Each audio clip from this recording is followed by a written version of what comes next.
Assalamualaikum warahmatullahi wabarakatuh. Selamat pagi, selamat siang, selamat sore, selamat malam. Salam sejahtera untuk kita semua. Pada kesempatan kali ini saya akan membahas materi yang sangat menarik ya, yakni tentang tes keberterimaan pesawat radiografi umum atau mobile.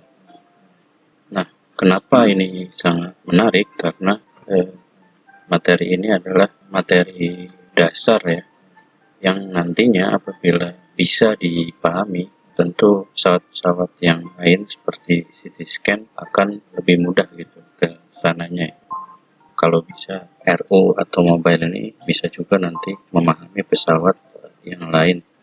Jadi mau tidak mau sepertinya materi tentang pesawat radiografi umum ini harus dimengerti ya.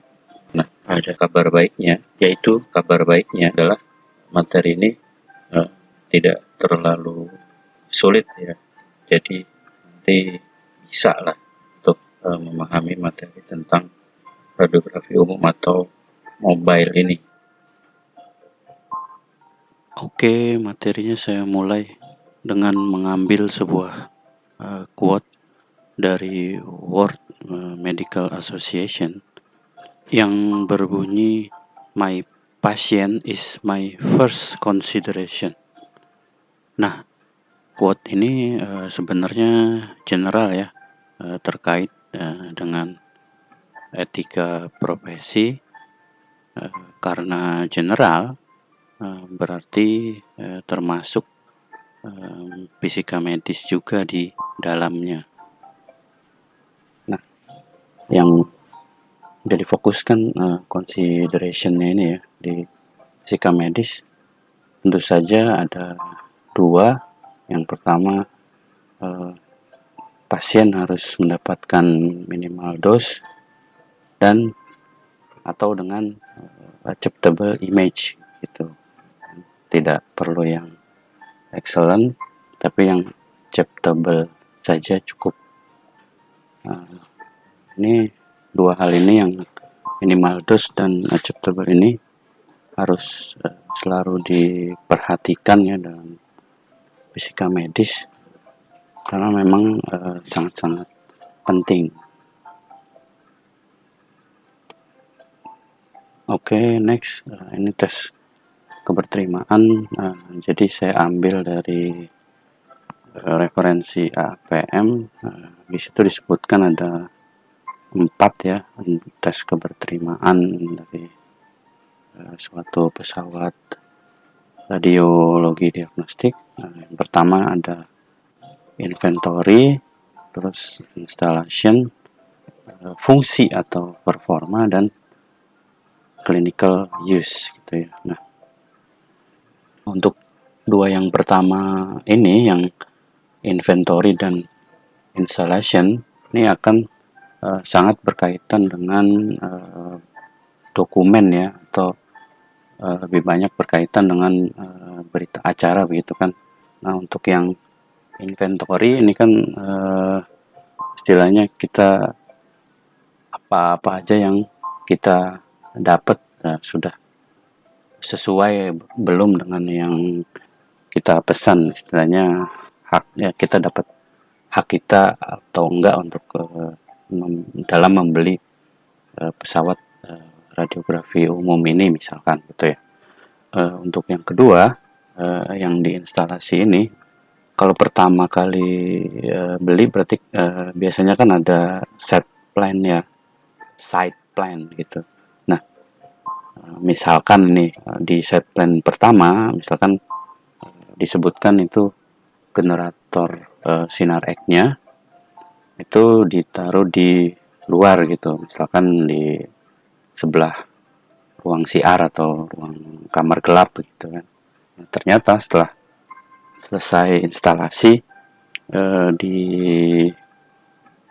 ditempatkannya di dalam ruangan X-ray-nya gitu, satu set dengan pesawat sinar X. Nah, ini kan berarti ada tidak sesuai dengan set plan yang di awal ya kan. Nah, ini harus dicek apakah ini akan ada dampaknya gitu. Kalau tidak ada dampaknya, ya berarti sudah bagus. Istilahnya ya berarti ada yang tanggung jawab lah kalau misalkan tidak sesuai ya, yang tanggung jawabnya ya vendor ya. Nah, makanya kita dokumentasikan dengan berita acara. Jadi sekali lagi yang untuk yang inventory itu kita cek apakah kita sudah mendapatkan fitur-fitur atau aksesoris yang sesuai dengan yang kita pesan untuk instalasi, apakah sudah sesuai dengan set plan awal. Untuk yang dua awal ini karena saya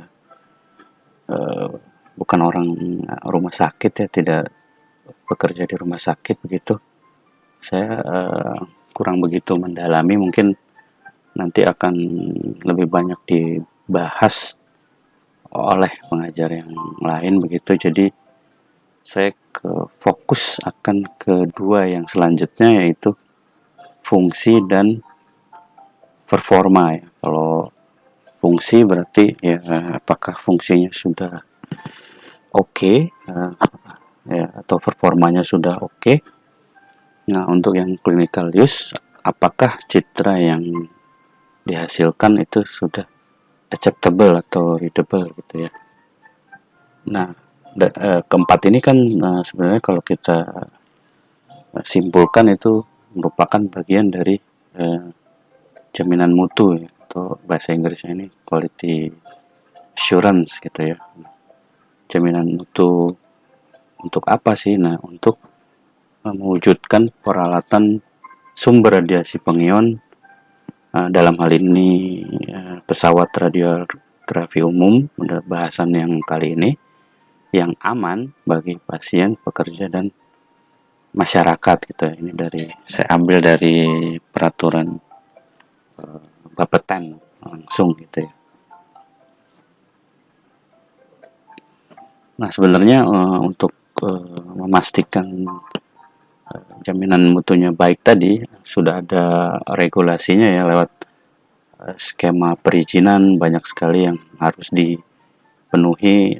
Di sini ada uji fungsi, ada uji paparan, dan uji kesesuaian ya, untuk memastikan alatnya memang aman gitu ya. Nah, amannya kalau misalkan aman kan berarti kita sesuai dengan yang pertama tadi, yang consideration kita, berarti kan nanti insya Allah pesawatnya akan bisa memberikan citra yang baik ya, atau citra yang acceptable, dan dengan minimal dose gitu ya.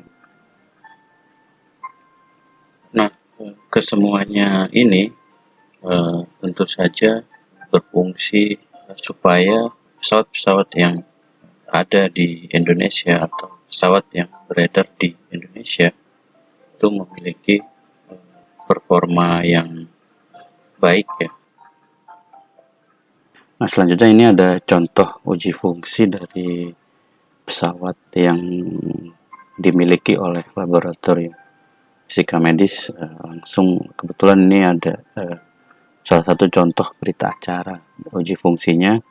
Nah, di sini kan ada control box tuh, tanda oke, generator, high voltage, X-ray tube, body frame, dan beam limiting device.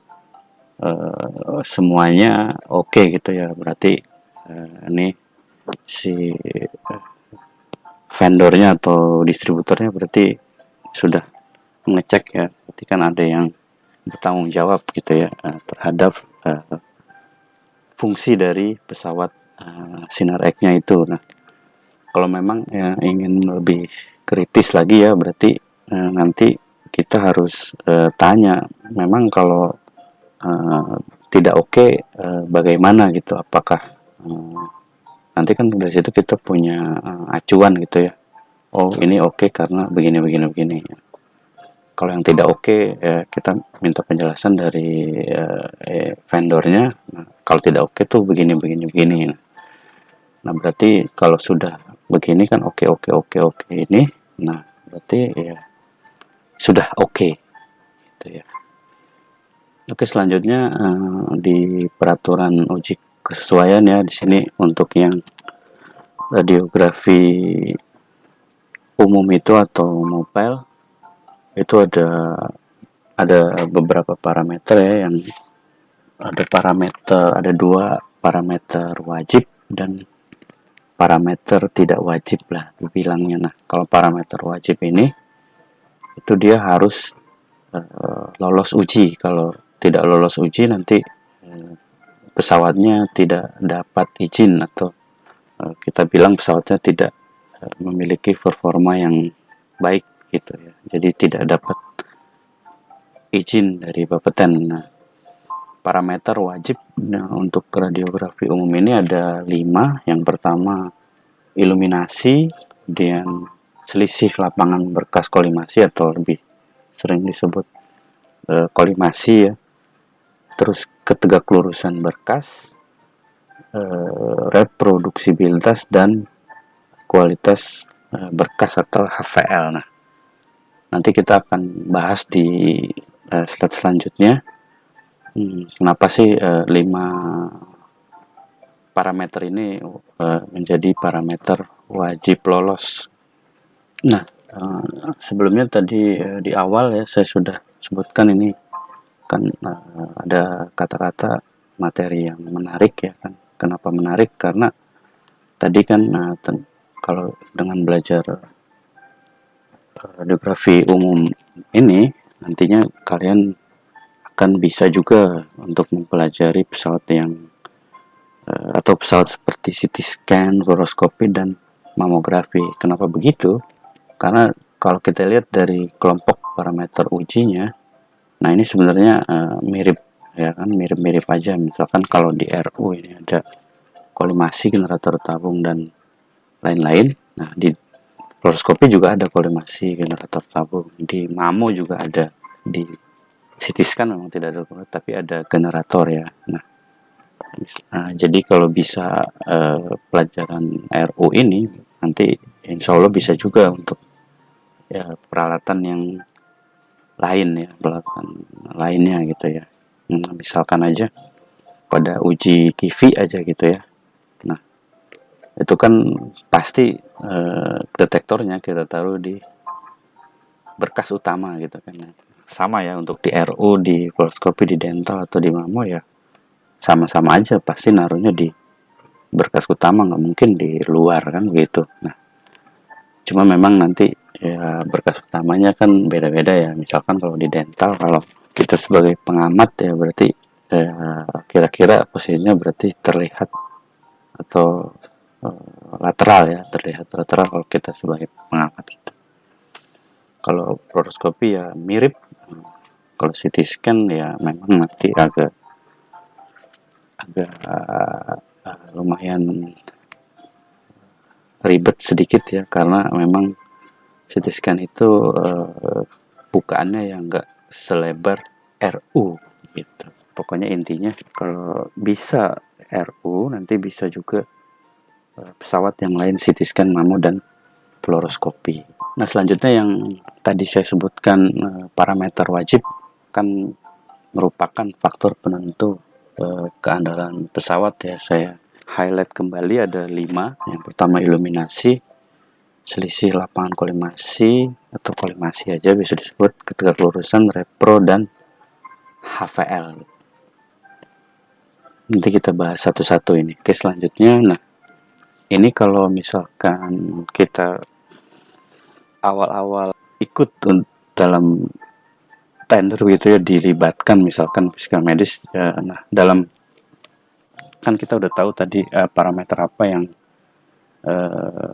wajib lolos atau parameter penentu keandalan pesawat gitu ya, yang dimana kalau misalkan itu andal ya, berarti kita bisa simpulkan pesawatnya itu memiliki performa yang baik dan nantinya bisa memberikan hasil yang optimal dalam hal dos dan citra gitu ya. Nah, karena ada Yang pertama tadi adalah iluminasi, berarti kita bisa pilih nih spesifikasinya yang eh, kita pilih yang misalkan ada beberapa tawaran, ya pilih yang spesifikasi pesawatnya itu menggunakan lampu halogen. Nah, kenapa pakai lampu halogen ya? Karena dengan daya yang sama itu lampu halogen kan sama-sama berpendar ya. Nah, itu pendarannya lebih lebih terang gitu ya, lebih terang, pendarannya lebih terang. Nah, kemudian yang kedua, pilih eh, rating pesawat Sinar X-nya itu yang bisa high KV teknik. Kenapa ya bisa high KV teknik? Mungkin dari kalian yang sudah kerja di rumah sakit akan sudah tahu ya, high KV teknik ini hasil citranya itu lebih baik daripada yang biasa. Nanti kita bahas juga ini kenapa KV teknik ini bisa memberikan citra yang lebih bagus gitu ya. Nah, ada kaitannya dengan HVL tadi ya, makanya HVL itu jadi parameter penentu keandalan pesawat ya. Kemudian yang ketiga, tanyakan ya kan kalau misalkan ada RS lain gitu yang terlebih dahulu beli, apakah ini aman atau sudah baiklah performanya gitu ya. Kemudian yang keempat, kita negosiasi ya kalau bisa, pas kita beli ini sudah include dengan UK, jadi vendornya gitu ya yang memberikan biaya mendatangkan penguji ya untuk mengetes uji kesesuaian, karena merupakan syarat juga dari Bapeten. Jadi sampai lolos lah istilahnya begitu ya. Kalau tidak lolos ya berarti vendor yang tanggung. Nah, kan ini baik ya. Maksudnya bisa kita simpulkan berarti nanti pesawat yang sudah install itu ya sudah ada UK, jadi tinggal gampang ngurus perizinan dan alatnya pun bagus kalau misalkan hasil uji UKES-nya itu atau uji kesesuaiannya lolos gitu ya, kan berarti aman gitu. Nah, tapi nanti pada kenyataan di lapangannya kadang-kadang bukan kadang-kadang ya, kenyataan di lapangan itu biasanya fisika medis enggak tidak terlalu terlibat ya dalam urusan memilih ini ya. Jadi fisika medis ini biasanya ya ada beberapa, saya kan dapat sharing-sharing gitu ya, kalau misalkan fisika medis itu jarang terlibat ya. Jadi tiba-tiba pesawatnya sudah atau pesawatnya misalkan pesawat yang baru ini tiba-tiba bulan depan mau diinstal aja gitu ya. Nah, berarti yang proses ini ya sudah ya kan, pesawatnya kan sudah ada, berarti kita tinggal mengecek tes keberterimaan yang 4 tadi, yang dari installation sampai clinical use gitu ya. Nah, sebenarnya ada isu juga ya, peraturan dari, atau bukan peraturan, kebijakan dari AFISMI itu ingin mewajibkan kalau fisika medis itu harus dilibatkan dalam proses pemilihan gitu ya, tidak hanya manajemen ya. Biasanya kan kalau manajemen itu misalkan maunya ya terkait biayanya aja yang ditekan. Nah, performanya jadi nomor 2 gitu ya. Nah, kalau fisika medis bisa dilibatkan, nah ini kan setidaknya bisa balance lah ya. Nah, harganya juga yang ya bagus lah, yang harga yang bagus, dan performanya juga baik gitu ya, untuk mendukung apa tadi namanya tuh, consideration yang di awal pertama tadi itu. Tapi saya kurang mengikuti juga ini sejauh mana nanti prosesnya, tapi ada isu kalau nantinya psikamedis itu wajib dilibatkan dalam proses pemilihan atau pembelian pesawat baru begitu.